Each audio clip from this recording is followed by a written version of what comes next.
Assalamualaikum guys. So, welcome to my channel. Hari ni kita buat burger Malaysia. Teringin sangat nak makan burger Malaysia. So, sekalilah tunjuk korang. Bolehlah korang pun buat dekat rumah yang simple. Semua bahan yang saya buat ni semua simple-simple dan senang untuk korang belajar dan buat. So, jom. Jangan lupa subscribe dulu, share, like, komen dan tekan lonceng bagi tak ketinggalan saya punya video guys. So, mula-mula kita masukkan minyak sedikit. Kita nak goreng ikan bilis. So, yang ni makan untuk family je lah kat rumah. Tak banyak pun saya buat. Kita makan sikit, kuantiti yang sikit untuk korang buat kat rumah. So korang bolehlah goreng ikan bilis dulu. Korang nak goreng ikan bilis banyak pun tak apa, sebab ikan bilis ni boleh simpan. Kalau ada lebih korang boleh simpan, tu tak ada masalah. Jadi korang gorenglah lebih. So ni pastikan dah rangup, masak dia dah serata dan kita bolehlah tapiskan dia. Tapi kalau korang basuh korang punya ikan bilis tu, pastikan nak masuk dalam minyak tu, keringkan betul-betul, nanti mengecik minyak dekat kita. So minyak yang tadi tu kita tumislah bawang, cili kisar, bawang. Sebabkan saya nak buat sambal ni sikit, makan pun sikit, saya buat sikit je lah. Dalam 1 biji bawang besar, cili yang saya dah kisar awal dan saya bekukan. Cili ikut kepedasan lah. Saya masuk dalam 3 sudu makan macam tu. Kalau korang suka pedas, korang boleh letak lagi, okey? And saya masukkan belacan sedikit dalam 1 sudu kecil macam tu. Saya ni orang Melaka, kalau buat sambal memang letak belacan. Saya tak tahulah tempat korang. Okey, so gaulkan dia, masak sampai garing. Tapi kalau korang nak cuba rasa sambal Melaka, orang Melaka buat, korang cubalah letak belacan. Nanti korang rasa macam mana orang Melaka punya sambal lah. Okey, so kita tumiskan dia sampai pecah minyak atau sampai garing lah. Saya suka sambal saya manis, saya letak manis. Bila dah garing, masuklah gula, garam secukup rasa, ikut korang punya perasa.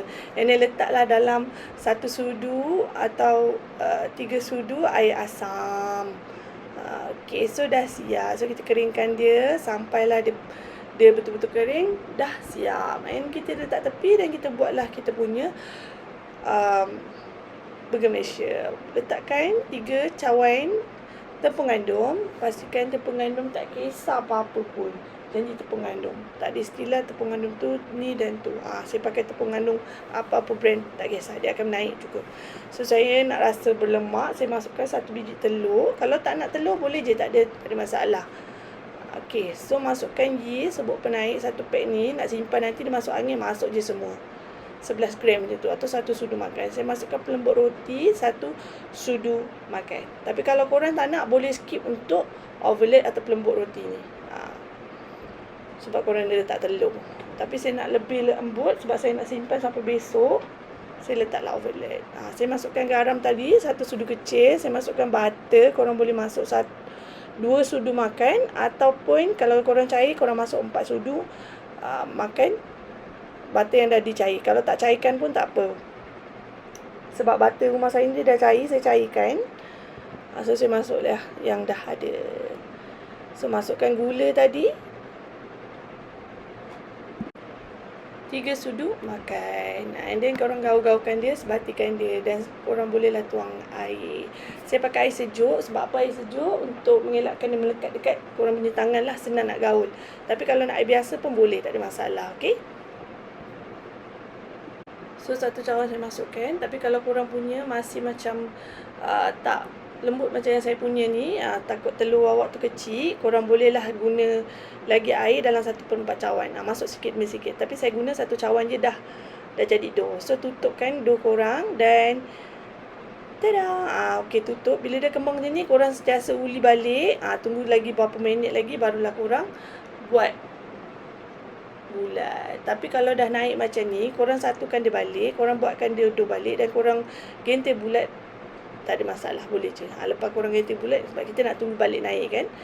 Korang gaulkan dia balik macam ni dulu, sebelum nak buat bulat. Janji korang punya dough ni dah kembang. Tak kisahlah dah kembang berapa kali pun, janji dough korang kembang. Bila nak guna tu, doughkan dia balik dan barulah korang buat bulat. Okey, buat bulat, tak kisahlah cantik tak cantik, korang buat je bulat. Bila korang dah buat bulat, korang rehatkanlah dia sekejap dalam 15 ke 20 minit. Macam tu barulah korang gorengkan dia. Pastikan biar dia naik. Korang akan nampak beza bulat. Korang bulat tu nanti dia akan, perbezaan dia menaik lah bentuk. Dia dah naik sikit atau dia dah naik kembang cantik, jangan over kembang, jangan terlampau kembang. Kalau korang buat terlampau kembang, bila korang goreng nanti kita angkat, nanti dia akan kecut. Cukup korang nampak dia naik dalam 15 minit ke 20 minit dah boleh goreng lah. Korang boleh terus goreng. Okey. So ni saya buatkan bulat-bulat sama dengan tepung untuk mengelakkan dia melekat dekat tangan dan mudah untuk kita nak bulatkan. Sapulah tepung, letaklah tepung dekat permukaan yang kita nak letak kita punya dough ni. Okey. Bila kita nak tunggu dia kembang, korang tutuplah dengan kain ataupun bekas. Tutup untuk elakkan dia kena angin lah. Lagi senang dia nak kembang. Kalau korang tutup dia, lagi cepatlah dia naik. Masa korang nak tunggu dia kembang tu, korang boleh panaskanlah minyak korang. Minyak tak boleh terlampau panas dan tak boleh terlampau sejuk. Dia kena balance minyak dia. Tu penting lah, sebab takut nanti dalam tak masak lagi, luar dah masak. Okey, so nampak tak beza tadi? Dia kecil dan ni dah kembang. So korang bolehlah masuk dekat minyak korang. Pastikan minyak korang ni dah panas. Okey, pastikan minyak korang dah panas. Tak boleh tak panas. Dan tak boleh sampai berasap-rasap korang punya minyak. Tak boleh. Sebab kalau terlampau berasap nanti, dia akan cepat masak dan korang punya kuih pun hitam dulu. Luar dia dah hitam, dalam dia dah tak masak. Macam itulah. Dia kena api yang sedang saja. Tapi korang kena panaskan minyak dahulu. Bila dah panas baru korang masuk. Okey, faham? Jelas? Itulah dia punya tips untuk masak. So korang terbalik-terbalikkan lah. Tak kisahlah nak terbalikkan lambat ke cepat ke, janji depan belakang dia masak serata. Okey. So korang boleh tengok bulatan yang cantik aja. So terbalikkan dia. Okey, dah warna macam ni, korang boleh lah angkat teruskan minyak. Ni masih panas sebenarnya, saya nak pegang tak tahan panas dia.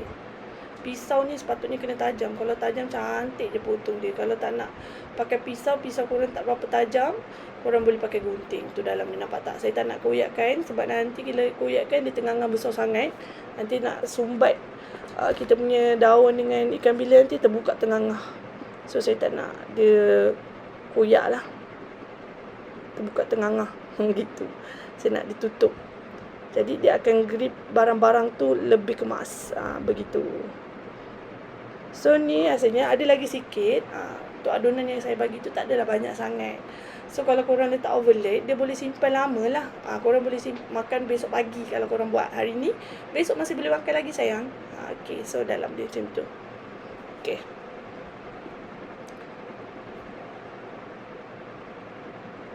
Mana sebenarnya ni? Okay. So kita bolehlah masuk bahan-bahan yang kita nak. Maaflah anak saya ni menyibuk. Allah, dia koyakkan lagi. Saya tak nak koyakkan, dia koyakkan saya punya tu. Okay, masukkan sambal. Ikutlah banyak mana sambal yang korang nak. Sebabkan sambal saya buat tak banyak. Dan anak saya ni tak berapa gemar sangat sambal banyak. So saya letaklah sedikit. Okay, so sumbatlah daun salad. Kalau korang tak nak salad, boleh gantikan dengan timun. Selalunya orang pakai timun. Tapi kalau korang berniaga, better pakai salad ni. Lebih nampak premium dan tak adalah cepat basi. Kalau pakai timun ni cepat basi. So makan macam ni lagi kemas dan nampak premium. Okay, so kita buatkan semua. Ada lagi tu tengah masak. So saya tekan kat sini dulu sebelum senja. Habiskan dulu saya punya video ni dulu. So korang sumbatlah ikan bilis. So kalau ada ikan bilis lebih, korang bolehlah simpan. Tapi kalau jenis yang orang tak suka macam ni, asing sambal dengan ikan bilis, boleh je korang gaul dengan sambal yang korang dah siap tu, korang gaulkan dengan ikan bilis korang tu. Pastikan korang goreng asing-asing untuk dapat kerangupan ikan bilis. Okey, so ni hasilnya dah siap. Korang boleh cuba. Burger Malaysia kita, ikan bilis, padu dan mudah, simple sangat-sangat. So guys, selamat berjumpa. Kita jumpa next video. Assalamualaikum. Bye guys. Terkeluar, kita masukkan. Sekejap, saya ambil yang sejuk lah. Ni panas. Okey ni. Wah, mantap guys. Sedap sangat. Luar dia rangup. So guys, selamat mencuba.